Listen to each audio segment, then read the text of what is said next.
Prakash GABA. ఈయన మీలో చాలా మందికి తెలిసే ఉంటారండి. మీరు ఒకవేళ స్టాక్ మార్కెట్స్ కానీ వాచ్ చేస్తూ ఉంటే, ఈయన సిఎన్బిసిలో, ఈటీ నవ్‌లో ఫైనాన్షియల్ మెంటర్‌గా ఆయన అడ్వైజర్స్ సజెషన్స్ ఇస్తూ ఉంటారు. ఈయన ట్రేడింగ్‌లో కొన్ని లక్షల రూపాయలు సంపాదించుకున్నారు. లైఫ్ చాలా పీస్‌ఫుల్‌గా, చాలా హ్యాపీగా, చాలా స్టేబుల్‌గా వెళ్తుంది. సడెన్‌గా మార్కెట్ క్రాష్ వచ్చింది. ఆ టైంలో ఈయన ఇన్వెస్ట్ చేసిన అమౌంట్స్ అన్నీ కంప్లీట్‌గా క్రాష్ డౌన్ అయిపోవటం వల్ల లాసెస్‌లో కూరుకుపోయారు. బ్యాంక్రప్సీకి వెళ్ళిపోయారు. ఉన్న ప్రాపర్టీస్ అన్ని అమ్మేయాల్సిన పరిస్థితి వచ్చింది. కొన్ని నెలల పాటు ఆయన చాలా డిప్రెస్ అయ్యారు. కానీ అక్కడే ఆగిపోలేదు.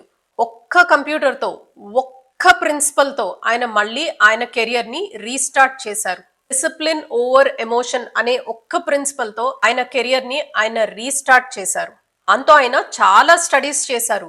సైకాలజీ ఆఫ్ ద మార్కెట్ ఏంటి, రిస్క్ కంట్రోల్ ఎలా చేయాలి, టెక్నికల్ చార్ట్స్ ని బెటర్ గా ఎలా రీడ్ చేయాలి, ఇలా రకరకాల స్టడీస్ చేసి ఆయన నాలెడ్జ్ ని మరింత ఇంప్రూవ్ చేసుకున్నారు.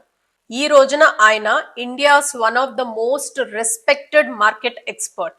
ఆయన పోగొట్టుకున్నదంతా తిరిగి సంపాదించుకున్నారు. ఈయన లైఫ్ లో నుంచి మనమేం నేర్చుకోవచ్చు? ట్రబుల్స్ అందరికీ వస్తాయండి.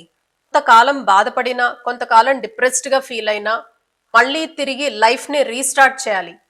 చేసిన మిస్టేక్స్ లోంచి లెసన్స్ తెలుసుకోవాలి.